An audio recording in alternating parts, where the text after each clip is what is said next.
Glória a Deus, louvado ao nome de Jesus. Estou passando para estar deixando a mensagem da parte de Deus, que se encontra no livro de Mateus 24, Evangelho de Jesus, segundo e conforme escreveu Mateus, no verso de número 1, diz a palavra: E quando Jesus ia saindo do templo, aproximaram-se dele os seus discípulos para lhe mostrarem as estruturas do templo.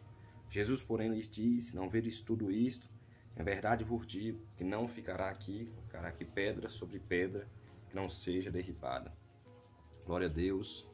Aqui em Mateus 24, a Bíblia diz que Jesus estava dentro de um templo com os seus discípulos, porém, quando saíram de dentro do templo, a Bíblia diz que os seus discípulos, os apóstolos, aproximaram de Jesus para mostrar o templo, talvez pela formosura, pela boniteza do templo, mas porém Jesus ele não observa a formosura de coisas que não é valíveis, de coisas que não têm estrutura, que não pode ser derrubada, porque os discípulos aproximaram de Jesus para mostrar templo criado por mãos de homens, templo feito de cimento, massa, concreto, tijolos ou blocos.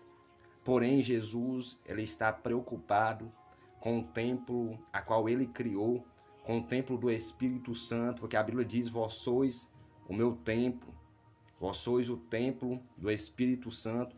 Paulo diz para que nós viemos cuidar do nosso corpo, porque o nosso corpo é o templo do Espírito Santo. Porém, os discípulos ali foram alegres, os discípulos foram perguntar a Jesus: não vedes tudo isso? Jesus falou para eles: não ficará aqui pedra sobre pedra que não seja derrubada. Aí Jesus, ele deu um basta naquilo que eles colocou, nas expectativas deles, por causa que eles acharam que aquele templo era de significado e importância, mas porém Jesus mostrou que não deveria se importar com o que estava construído por parte de mãos humanas, não deveria se importar com o bloco, com o tijolo, com coisas que são criadas por mãos de homens, coisas que irão ficar, coisas que são passageiras. Ou seja, Jesus estava mostrando para eles cuidar das suas próprias vidas, do seu corpo, que é o templo do Espírito Santo. Jesus ele profetizou que não ficará pedra sobre pedra. No capítulo de número 24, o verso de número 2, isto aconteceu lá pelo ano de 66 a 70 depois de Cristo.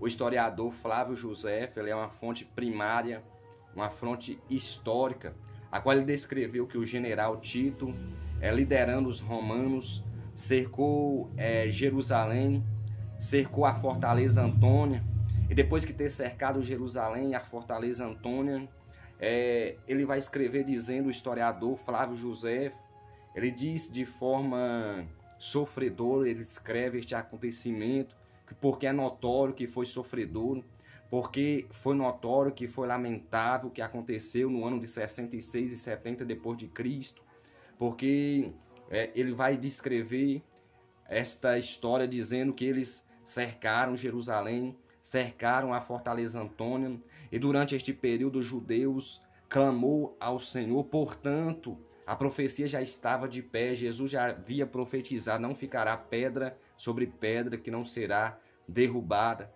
Ele vai escrever dizendo que eles entraram dentro da cidade, colocaram fogo no templo, colocaram fogo na cidade.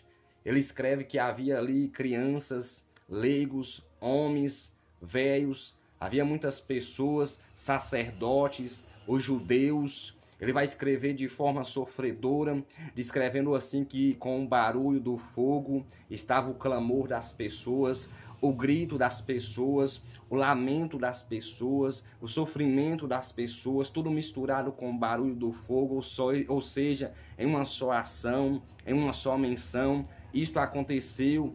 Se você olhar Mateus 24 a seguir, depois Jesus ele vai para o Monte das Oliveiras, onde ele vai citar ou fazer menção, expressar o sermão profético do Monte das Oliveiras, a qual ele vai falar sobre os últimos acontecimentos, sobre os últimos dias da igreja na face da terra.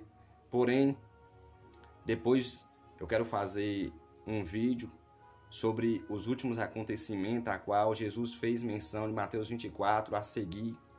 Mas ele estava falando isso para os discípulos, porque o tempo está se aproximando, para que os discípulos não venham colocar prioridade no que o homem faz, no que o mundo oferece, mas, portanto, colocar prioridade, credibilidade na sua vinda ou na sua própria vida, para que naquele dia venha se encontrar conforme o Senhor virá buscar a sua igreja. Que Deus abençoe esta mensagem que eu preparei. Depois eu quero preparar uma mensagem acerca dos últimos dias, os últimos acontecimentos para a vinda de Jesus em Mateus 24, o sermão profético do Monte das Oliveiras. Que Deus abençoe a sua vida, em nome de Jesus.